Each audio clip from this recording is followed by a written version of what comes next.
Burton Blasingame. Here. Ron Durka. Here. Sandy Klepko. Here. Julie Maslowski. Here. Judy Ritchie. Here. Deb Allison Osby. Jean Wellerman. Here. Thank you. Approval of the minutes. You had the minutes emailed to you.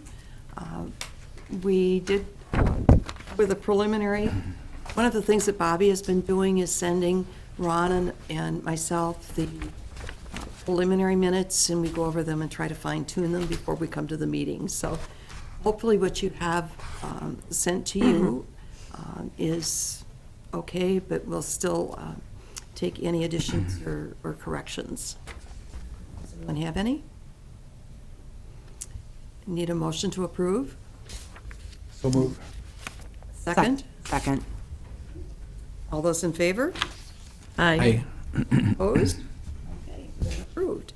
Citizen statements, and we have some people here today. And Erin? I'm going to defer mine over to Jean. She's going to actually discuss Okay. more.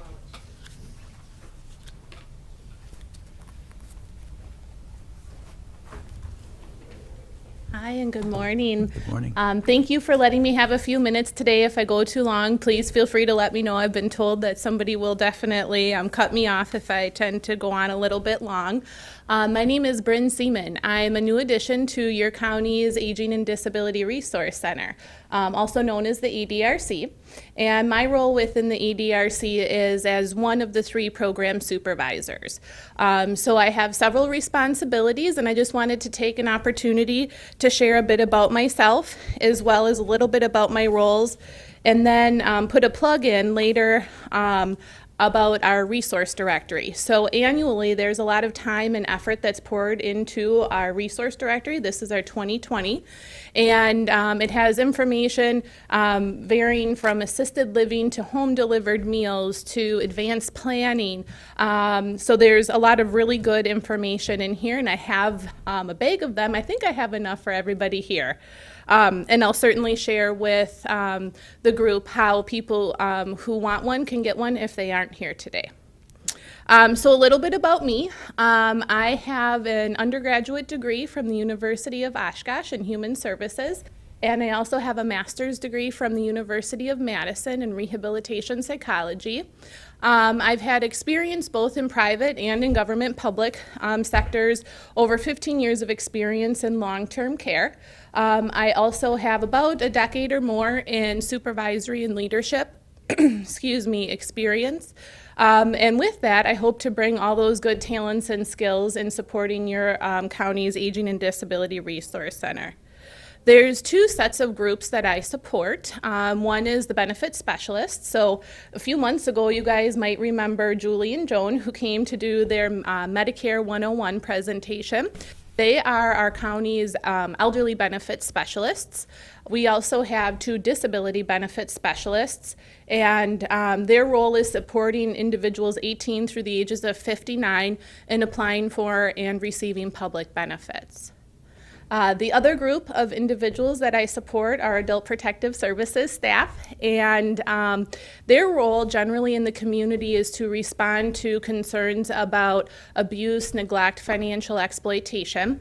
And within that vein, I also have a goal of trying to assist our county in creating a guardianship volunteer pool. We already have several volunteer guardians, but I'd like to add a couple more if possible.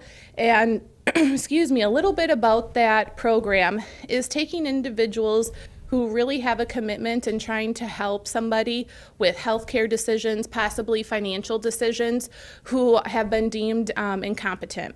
And maybe they don't have friends or family who can help them in making those decisions. And so this is a very serious, very honorable, but also very committed and rewarding role. So if you're interested or know people who are, please feel free to have them call the ADRC, and I will explain more and give as much information as I can. There is an initial training process through that, so they aren't just thrown into it blind.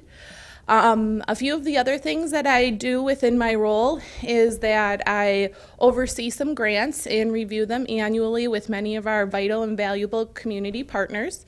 Right now, what I am working on is what's called an 8521 grant. So that allows specialized transportation within Winnebago County. And this year we have over $433,000 that is devoted from DOT to Winnebago County to make sure elderly or disabled individuals are able to get the transportation that they need. A few other things is that I am the aging director for the purposes of the Older Americans Act. And what that means is that the Older Americans Act provides different sums of money to counties based on census and population. And the two programs that stem out of that are a nutrition program. So some of you may have heard of Winnebago County meal sites or home delivered meals. That is largely run through ADVCAP. And so we consider them a great partner in managing that nutrition program. The other program is evidence-based wellness classes or evidence-based health promotions classes. You might have heard of Wellness Plus. So those are those classes that meet throughout the county and help to aid individuals in prevention of hospital admissions or falls, just trying to become healthier in general. And we enjoy that partnership with the health department. We work very closely with them on the health promotions classes. Lastly, I will save a little bit of the detail that I do with our community outreach just for the sake of time, but I did want to put in a big plug for our Aging and Disability Resource Center. So this is a hard copy, and again, if anybody would like one who's not here today, you can just call our ADRC, and I'll make sure that those attending get one as well. It's also available online. It's a searchable directory. It's a very useful searchable directory. Just as a test last night, I went in and typed in the word food to see what I might come up with. And I had over 20 or 30 different hits on everything from how to apply for food share. Obviously, the Oshkosh Food Pantry came up, meal preparation, grocery delivery. So if there's something that you're not even sure what might be available out there, online might be a good place to start. So with that, if there's any questions, I'm happy to answer them, or I'm happy to have you follow up following the meeting, and I'll do my best to answer them at that time. Thank you. Thank you. Thank you. And Brynn, Yes. we will have you back as a speaker sometime as actually a full presentation. Sounds good. Thank you. Thank you. Julie Davids, did you have anything? No, I'm just observing. Okay, thank you. Okay, new business. Julie Kiefer, would you like to introduce our speaker? Oh, sure, I can. Well, I invited Pam Reuter here. She's our Executive Director of Oshkosh Healthy Neighborhoods, which I am also a board member for that organization as well, and also started a neighborhood association in my neighborhood and feel very strongly about it. And I noticed, of course, when I joined this group that we have a strategic initiative to strengthen our relationships, and I thought it made good sense to actually talk to Pam about how we could better partner with our two organizations. So, Thank you. Welcome, Pam. Thank you, Julie, and thank you, the entire group and listening audience, for taking an opportunity this morning. My name is Pam Reuter. I'm the Executive Director, as Julie said, of Oshkosh Healthy Neighborhoods. Some of you may still recognize us by our acronym, which is our full name, Greater Oshkosh Healthy Neighborhoods Incorporated, or GO-HNI. We tried to make us a little bit more recognizable by going with the Oshkosh Healthy Neighborhoods title. I've been the executive director since June of 2018, so a year and 5 months into it. As I told our board, sorry, Julie, you can't get rid of me. I am hooked on this gig as far as what we are trying to do in Oshkosh, and excited about that. We've been able to grow the organization, but grow our staff. We have Cora Strand is our neighborhood coordinator, and have a couple of things on the horizon too that might be coming forward rather quickly. So I'm happy to make this more of a discussion than a presentation, so if you do have questions, please let me know. But I want to give you an overview of Oshkosh Healthy Neighborhoods. There we go. We have 18 neighborhood associations in Oshkosh at this time. They are all very unique. What we are designed to do is to help create the new neighborhood associations, but more importantly, work with our existing neighborhood associations to really get them more engaged in the well-being of their neighborhood. Biggest challenge that we often come across is what defines a neighborhood. We do ask that the neighborhood association vote on their name, their boundaries, and their agreement. How often do they want to meet? How do they want to organize as a neighborhood association? And in Oshkosh, it is very unique that it is all resident-led. It is from the resident level on up. It's not the city coming in and saying this is what you are and what you should be doing. It's the residents that are coming forward. We work with a core team of neighbors to develop a neighborhood association. That is the biggest challenge, but I do presentations like this quite frequently, find out where people are located, try and connect them with other potential neighbors to try and get something moving forward. The two recent additions, Menominee North in Midtown. Midtown formed September 28th of this year, and Menominee North was back in May of this year. And it really, what we've learned with those two groups in particular, they have core teams of 9 and 11 respectively. So it's not one or two people that are trying to push this forward through the neighborhood association. They find and announce that we're going to have a core team. We're trying to generate interest in developing a neighborhood association, and that working with a larger core team has really been quite beneficial. Within our 18 recognized neighborhood associations, each one is very, very different. As I said, it truly is an opportunity to get to know your neighbors. Many of us who are dog walkers know more of the dogs' names in our neighborhood than we do our neighbors' names. And in developing or being in a neighborhood association, we really want you to learn and know your neighbors. One of the things that we do with the neighborhood associations is we will brand them and provide street top signage. You may have seen that in some of our recognized neighborhood associations. One of the other things that I do have, and I'll pass to the group here, are the fact sheets for each neighborhood association.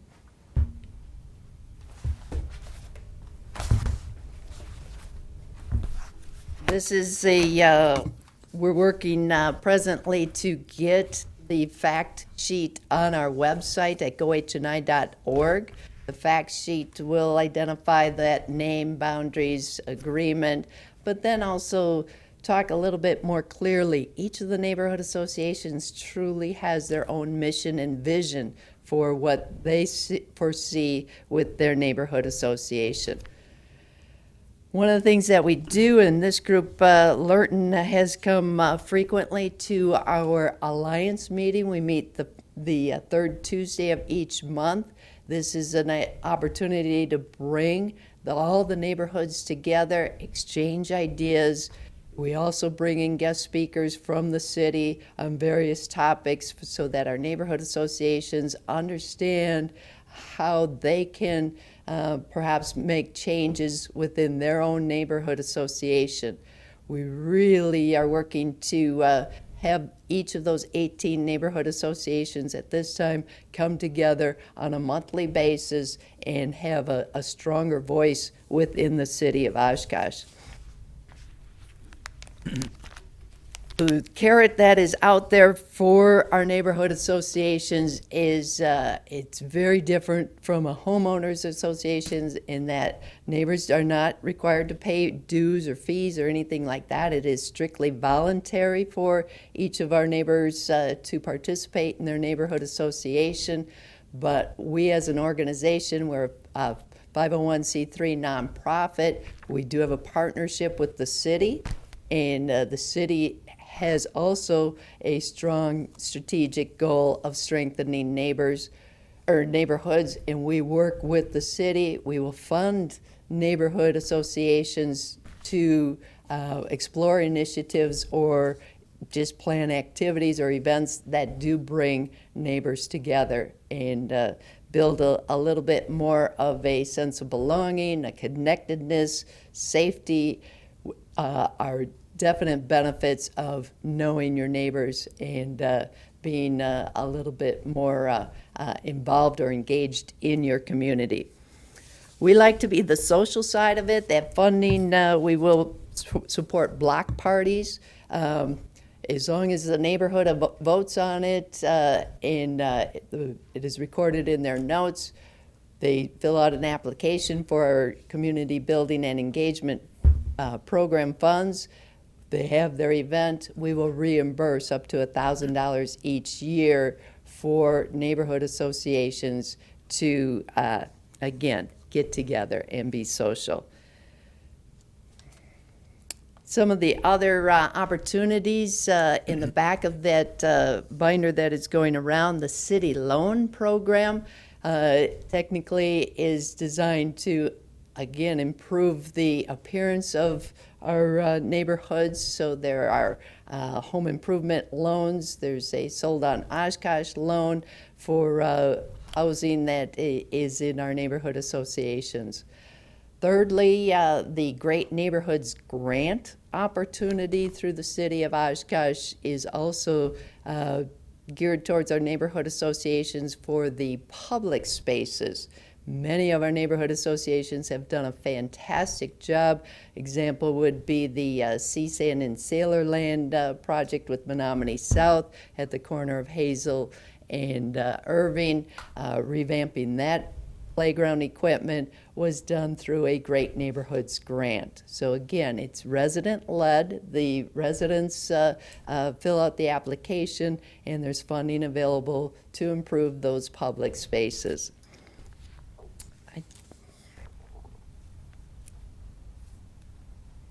We as an organization partner within our community, as I said, bringing Menominee South together with the city of Oshkosh and the Great Neighborhoods program to do the Seasand and Sailorland. The other bigger partnership that we engaged in 2018 and brought to fruition in 2019 was Rock the Block Oshkosh. It is a partnership with Habitat for Humanity, Oshkosh Healthy Neighborhoods, and the city of Oshkosh. All three are strong partners coming together. Rock the Block Oshkosh is a neighborhood revitalization. We worked in April of 2019 in the Sacred Heart Neighborhood Association. 26 homeowners submitted applications for various projects to be done. We brought in volunteers from many of our business partners, and we were afforded the opportunity via a grant from the U.S. Venture Basic Needs Fund and the Oshkosh Area Community Foundation to do these projects at no charge, primarily to the homeowners. We'll be working in the Congress Field Neighborhood Association in 2020, May of 2020, and the good news, I believe, is we've already done the canvassing and the town hall meetings in Congress Field and have 51 applications submitted by the homeowners to work on various projects in the Congress Field Neighborhood Association. So very excited about the Rock the Block Oshkosh neighborhood revitalization. With our neighborhoods, it is often an issue or a concern that will bring neighbors together to form a neighborhood association. We work with those core teams. As on the handout that I showed you in 2018, there were 131 community events held by our neighborhood associations. We had over 6,577 volunteer hours. So we are generating more engaged citizens in their neighborhoods through our neighborhood associations. That's a value of $157,852 with those volunteer hours alone. And we do invest, as I mentioned, financially in those neighborhood associations as well. One of the things that is happening that we're excited about is we're applying with the Oshkosh Senior Center and the City of Oshkosh for the Bader Foundation grant. Bader Foundation grant has a title of Reducing Social Isolation Among Older Rural Adults Through the Use of Technology. So we as a neighborhood association see that there are isolated seniors in our community. Who knows that better than your neighbor? Your neighbor kind of knows what's going on, if there's people coming in and out or not. We believe that the trust of a neighbor is going to better get us an opportunity to talk to potentially isolated seniors in our neighborhoods. Our portion of the grant would be the outreach or working with our neighborhood associations to really try and help identify where these older seniors in isolation reside, and then be able to take the technology into their home if they can't get out of the home. So we're excited about that. We have our second session as far as the application process in December, and we'll hopefully know beginning of next year whether that grant comes through for us. With our neighborhood associations, how they communicate can be somewhat of a challenge. A lot of our new neighborhood associations, like Midtown, for example, first thing they did was develop their Facebook page. Well, if not everybody's on Facebook, are they getting the information in their neighborhood associations? Those are the things that our neighbors talk about at their general membership meeting. How do you want to participate in the neighborhood association, and how do you want to stay informed? Email is the other primary channel that our neighborhood associations use. We have Stevens Park Neighborhood Association that does a monthly newsletter that they go and canvass door to door and put them on their at their doorstep. The City of Oshkosh, with our partnership, allows for the printing of those materials. So again, all of this is at no cost to the neighborhood associations to try and continue to stay informed and communicate effectively. One of the challenges with our neighborhood associations is they see maybe what Miller's Bay has been doing for many, many, many years, and how they meet monthly. They do all this declutter day. They do book club. They do a lot.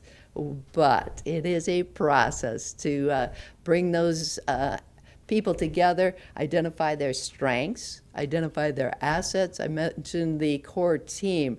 Again, building a large core team where somebody is able to do the focus on the communication. Somebody else has a strong interest in the safety in the neighborhood, and you participate in ways that is meaningful to you, but also helps your neighborhood association, and everybody wins with that. Biggest thing is for us to have fun, find something for everyone, and recognize that it's not going to happen overnight.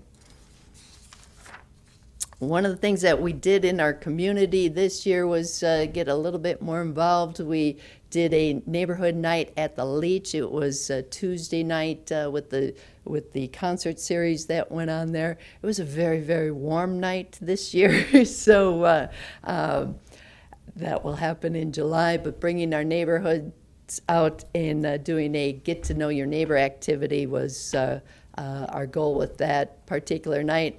One of the neighborhood associations, River East, did an evening on the Avenue, which was complemented with a historical walking tour, working with the library in the River East Neighborhood Association.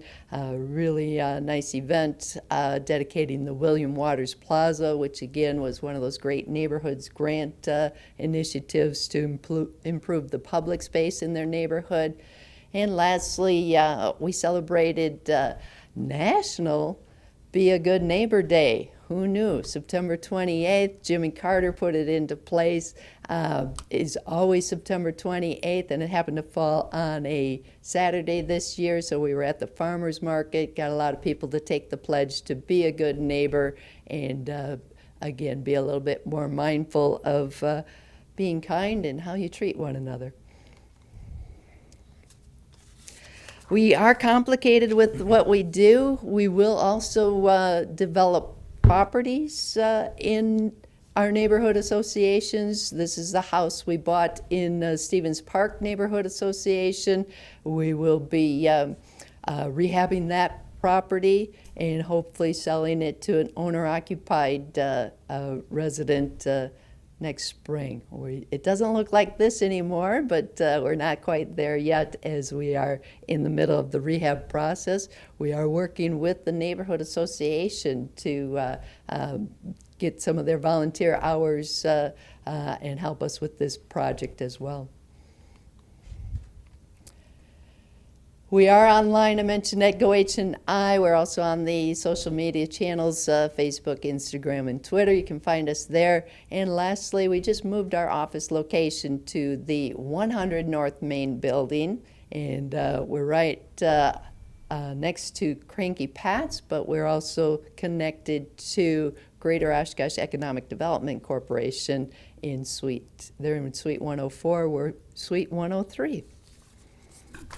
Any questions? One that I have for you all, Lurton, as I mentioned, has come and provided information. I think there's a better way. Lurton has come and I feel as though he thinks I have a time watch or a stopwatch on him. If there's a particular topic, like the Bader Foundation grant is going to be a big one for us, getting with our neighborhood associations. Maybe it's something we do 3 times a year that the Committee of Aging has a particular topic that they want to share with the neighborhood associations. I'm not certain what the best way to do that. We can get you scheduled on the agenda rather than just in the announcements section. I'm open to ideas. We've kind of had some side discussions periodically that perhaps we could schedule the Committee on Aging could schedule a workshop along with you and Cora or whoever to kind of go how we, the two organizations, can partner and really help the aging community as well as the community at large. So that's something we'd like you to at least consider. Absolutely. Yeah. I think we all want the same thing. It's just a matter of figuring out the best channels. Mm-hmm. Pam, I have a question regarding Neighborhood Watch. How does that link in with, do all of these neighborhood associations, for example, have a Neighborhood Watch as well? And how does that The fit Neighborhood together? Watch, Kate Mann from the OPD is the overseer of that particular program. I'm not exactly sure how often they meet. I know they do come together as well, and it's their focus is the safety. Sure. Yeah, where we go a little bit more social, but as a result of knowing our neighbors, it is a safer neighborhood. Right. Mm-hmm. Okay. Excellent presentation. Yeah. Thank you. Thank you very much, Pam.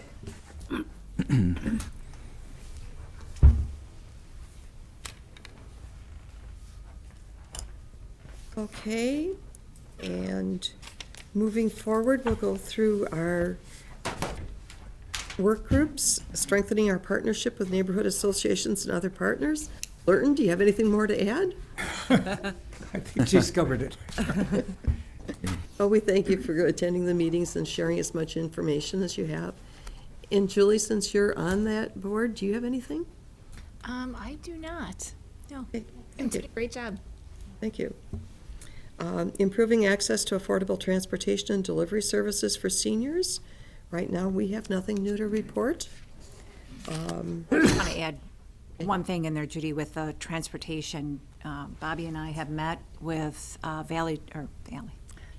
Oshkosh Go Transit, and because of the bridge being out in January, they're going to make some adjustments. So at the December meeting, we'll bring that, and I'll talk to Judy about that.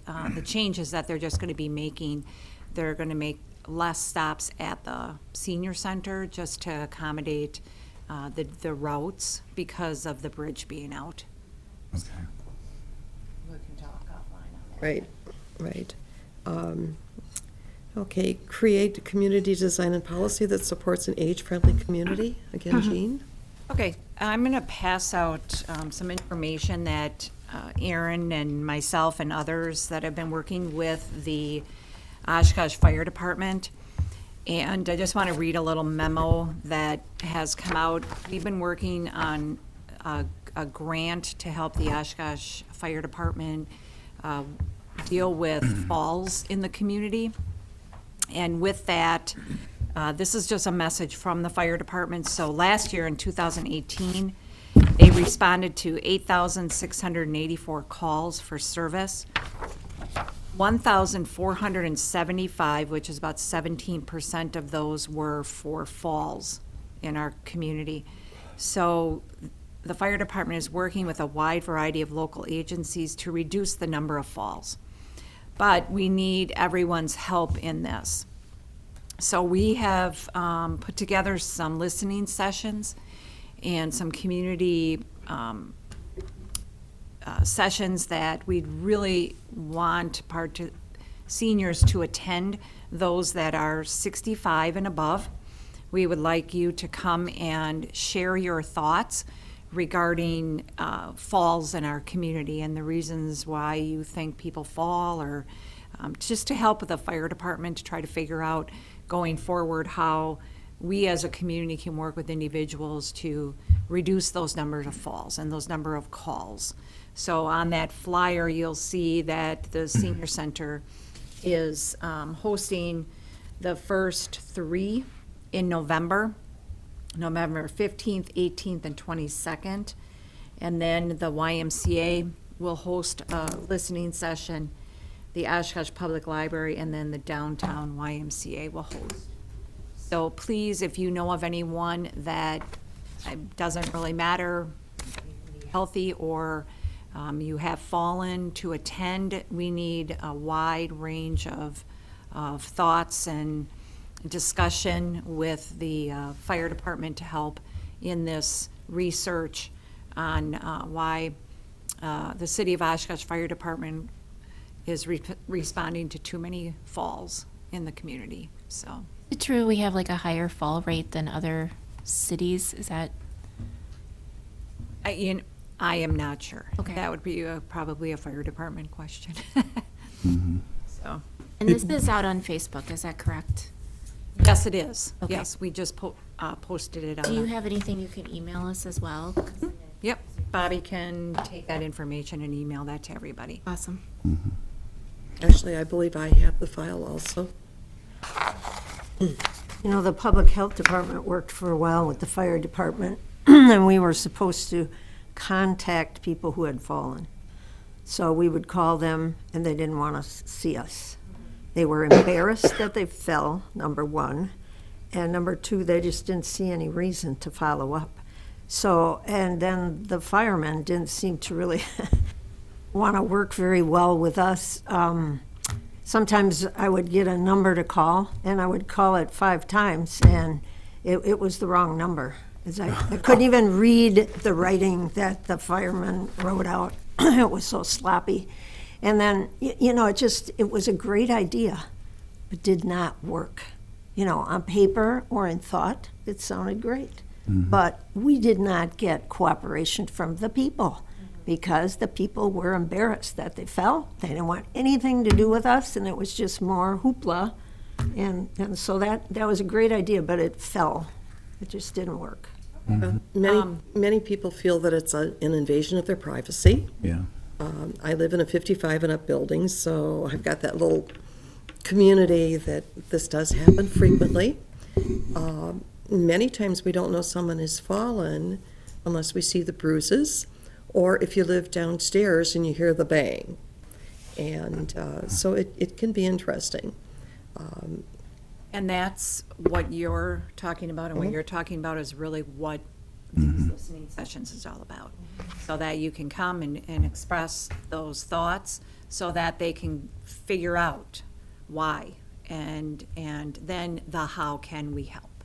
So, Yeah. Going along with those falls, and when you live, and it can happen in a private household as well as in the apartments, is they don't want to call the paramedics, which would give them the full safety check after the fall. They want their spouse, their family member, their neighbor to help them up off the floor, which can cause additional injuries. I would say most that I have contact with right now do not have Lifeline or the personal response button. And I'm the neighbor that brings up all these unpleasant subjects, such as because, and I tell them it's what it is like your insurance policy for your car. It's to help you in case there is an emergency. But no, I'm still okay. I'm still okay until something happens that really is a crisis and you don't make good decisions. So it's scary. so I welcome you to attend. I was at the grocery store yesterday and I came out and I saw this guy hit a cane, this older gentleman, and boom, he was on the ground just like that. Yeah. And so this lady came running to help him, and I was a distance away, so I was coming, and another guy was coming. We're all coming to help him. And he had hit his head, and his cane was in the air. And when we got there, he just said, I don't know how this happened. Well, it was like a puff of wind came and blew him over. And, he just lost all whatever, but he just needed help getting up. And I'm hoping when he did get in the car with the help of these people that he sat there a while before he took off, because that's kind of scary. People want to, when somebody falls, get them up right away. Well, you kind of have to do a mini assessment first, in my opinion. I had a lady that fell outside of an apartment complex, and the city workers were working on the street. They picked her up and set her on a bench. And I happened to come along, and I said, what happened to you? And she said, my hip is really hurting. Well, it turns out that she had broken her hip, and it was probably not a good thing to just pick her up and stick her on a bench, Right. But people want to help. They want to, Absolutely. and the person wants help. They don't want to be laying there in the street until somebody comes. So there's a lot of issues involved here. Sure. Very personal and very, it's just really hard to know what to do to make the right steps, but you do want to help that person. Well, in the case of your lady too, did the hip break before the fall, or did it break because of the fall? And Aaron's sitting back there nodding. And those are all things that come out of a more thorough assessment. Bumping the head, neuro checks. Who's checking their eyes? Are they dilated? Are they, what's going on? What are the verbal responses? And it sounds so complicated and so invasive, but it saves a tremendous amount of grief down the line. Gene, I know you're looking for the focus being on the 65-year-old group coming to this. Are you also reaching out to agencies like Public Health and the ADRC and so forth to participate at If you these? look on the bottom, some of the partners that we've been Okay. working with throughout the summer, I do believe we Okay. started in spring, and we've been Okay. working together all summer. Sure, okay. So the Evergreen Retirement Community, there's a representative from them. The Fire Department, Rebuilding Together Fox Valley, the Senior Center, Winnebago County Health, Finding Balance Together, Wellness Plus, City of Oshkosh, Winnebago County Housing Authority, ADRC, Yep, Air okay. Vita Living and the Y. So there's a representative from each one of these organizations and have been working together. Good. So I don't know if there's anything else you want to add to that, Erin, or even Julie? Well, I was just going to say, if you could get the hospitals involved, the discharge planners. We just had a really interesting conversation with them about the number one reason that people are falling. And so it was just interesting what they had to say. So I think that might be somebody you might want to add to that conversation. What There- was the number one? There is actually Alcoholism. a gal from the hospital. Okay, good. We're also gonna be doing like a, like this first set of community conversations is for 65 older, citizens of Oshkosh who have to, we want their thoughts. The second group Okay. is going to be those who provide the services.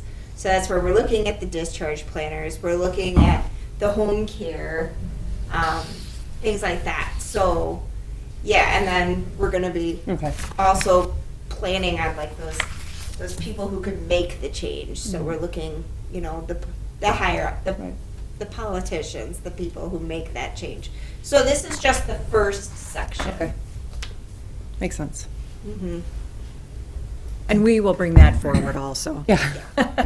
The first section involves all 6 of these meetings, in other words, right? Not just the first 3 and then the second 3 are for the, no, okay, all 6, okay. All 6. Wow, okay.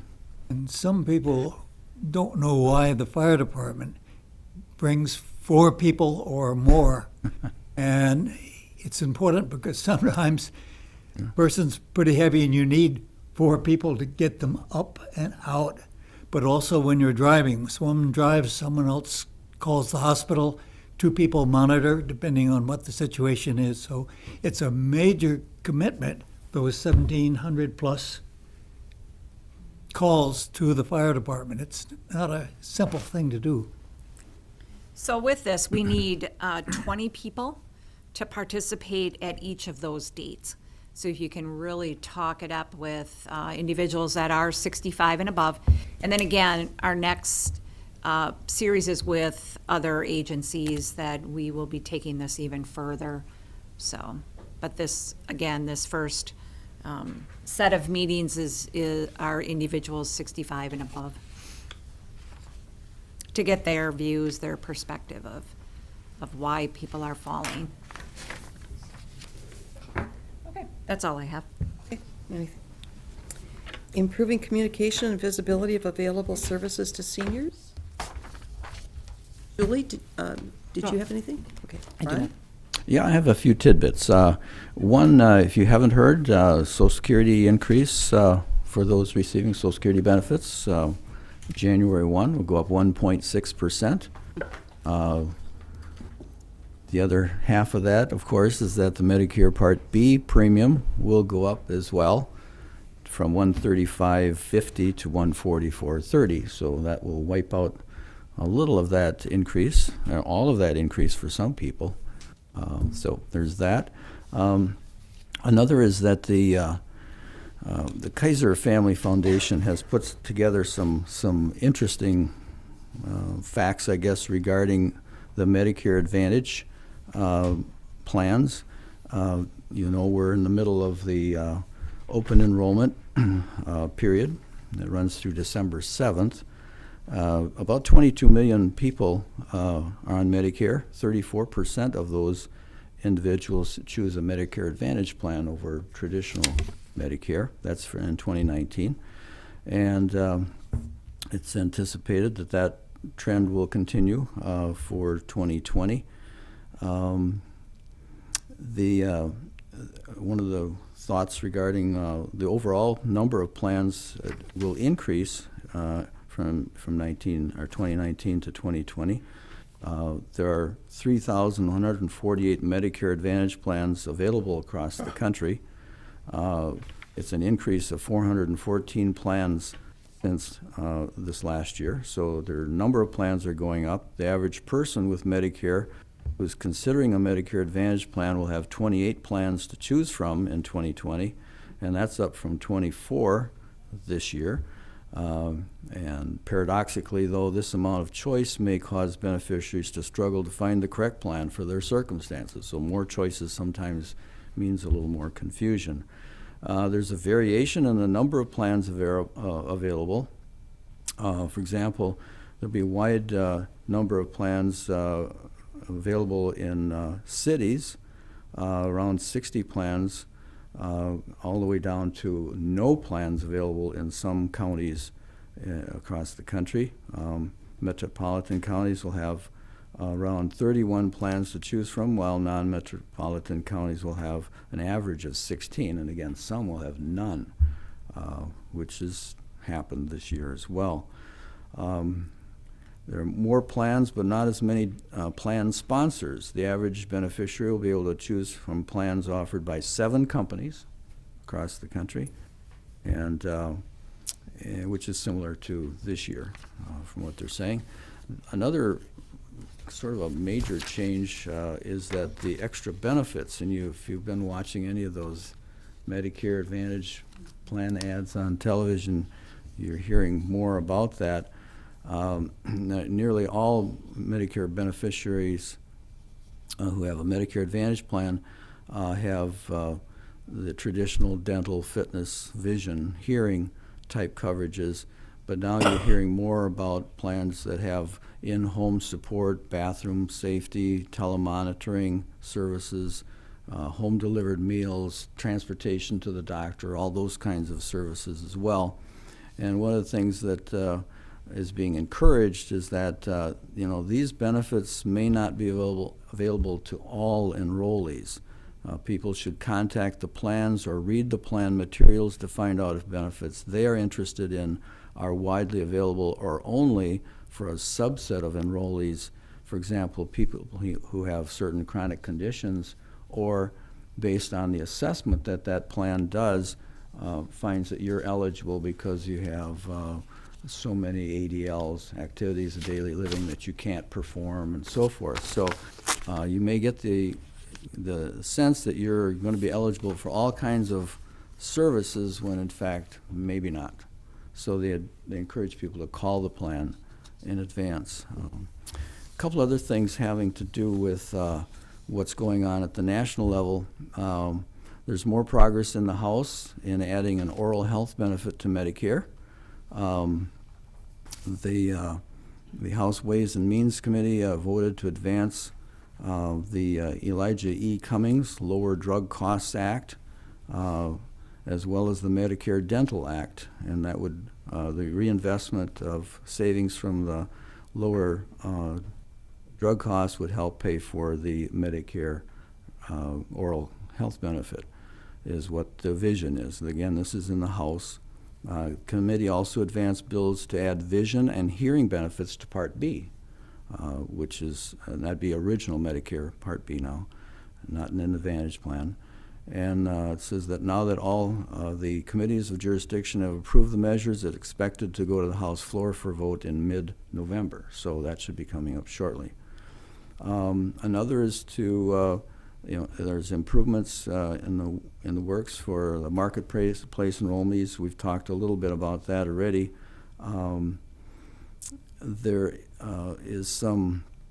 There's a way to get relief from the Medicare Part B penalty. I know we've talked about that a little bit in previous meetings, that there's a penalty if you delay enrollment to Medicare Part B once you turn 65. And they're extending to June 30th of 2020 the equitable relief, that's what the term is, where you can appeal your late enrollment penalty because of mistakenly delaying your enrollment for lack of information, or you were ill or whatever. You can appeal that and sometimes get relief from that penalty being in place the rest of your life for Medicare Part B. And also CMS is launching a new mailing campaign in December to alert marketplace enrollees approaching their 65th birthday about the risks of delaying Medicare enrollment. That's sort of like that Bennis Act we've been talking about that would require the Medicare CMS to notify people as they turn 65 that this is your open enrollment period, don't miss it, or there will be a penalty for the long term. And Brynn was mentioning earlier about the Older Americans Act. That's been reauthorized in the House now. It passed, it's called now the Dignity and Aging Act, the rename of the Older Americans Act, at least for this passage purposes, passed on a voice vote. This now goes to the Senate, and it reauthorizes the Older Americans Act for the next 5 years, and it's recognizing the critical need for necessary investment in Older American Act programs. It increases funding, in the amount of 7% increase for fiscal 2020 and 6% increases every year thereafter the rest of those 5 years. So over the time period, it'd be about a 35% total increase in program funding for Older Americans Act programs. And we'll have a handout that we can put on the website that will give additional details on where all those increases are headed. So I think that's it. One of the comments that I will make is, as people are reviewing their plans for the year, one of the things that's important to check is, does your plan still require the 3 midnights stay in the hospital in order to be transferred to a skilled nursing facility without penalty? Or do you have one of the more progressive plans that treats that as, whether it's observation or whether it's actually inpatient, treats it equally, has that coverage, and you could possibly be transferred from the emergency room to a skilled nursing facility with no penalty. So that's a biggie as we get older and more things happen. So very good question to be asking. And I know that my particular insurance company does have that benefit, and I'm very fortunate. Also, Joan Jaworski is getting very busy already with her appointments and the med reviews and insurance reviews. A couple of folks that I know have already gone and much impressed with the information that they got out of that visit. So I highly encourage people to get themselves scheduled and in there because time is running out. Okay. And then going around the table, the other business, the discussion pertaining to scams. Did you have anything, Ron? Yeah, a couple of things. We've talked a little bit about spoofing and caller ID. The bottom line, don't trust your caller ID. Scammers are frequently spoofing the names of financial institutions, Social Security, Medicare, in an attempt to extract account information regarding your financial accounts, your Social Security number, your Medicare number, or other personal identification. Both the name of the caller and the number are being faked or spoofed to appear to be a trusted entity that's calling you. In addition, the caller may ask you to say yes, which is a version of that "can you hear me" scam. So don't say yes. In fact, you might want to, if you've answered the phone, request the caller's name and tell them you'll call them back. Then call them back or call back using a trusted phone number that you know is correct, and ask if you'd been called by them. Generally, you're going to find out if you call Social Security and say, "Listen, I just got a call from you guys regarding such and such," and they say, "No, we don't call you," and Medicare would tell you the same thing. Or if you have an answering machine, let the answering machine screen your calls, and if a message is left and you are concerned about the legitimacy of the call the entity with a number you trust again. So in other words, your number, not the one that they're giving you.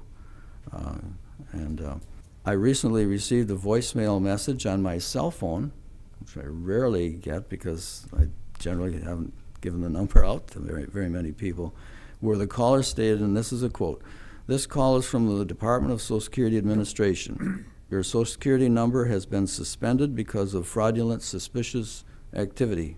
If you want to know about this case, press 1. Not only that, but we'll come and get you. Yeah. The second thing. The area code there was 860. I mean, I have not called them back, and I did not press 1, I'll tell you that. I'll make a comment. I have bookmarked on my computer, I recommend anybody do it. Whitepages.com. Don't even pick up the phone, look up that number, and you'll be surprised at how many of them are definitely red flagged as scams and frauds. So that's always, if you have the technology to do it, please do it. And anything else? Just another one. This has to do with scams regarding medical equipment and telemedicine scams.